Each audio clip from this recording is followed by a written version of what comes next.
Magandang araw mga kapanalig, ngayon ay October 20 at masasaksiyan po natin ang 20 Mysteries of the Holy Rosary in life-sized images. Dito po sa Pandiocese na Damban at Parokya ng San Agustin dito sa Baliwag, Bulacan. Tara, tunghayan natin.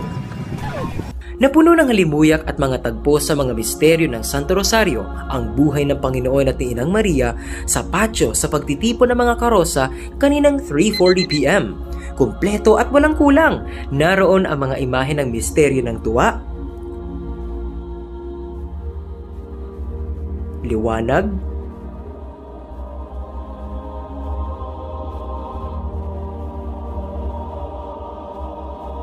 hapis,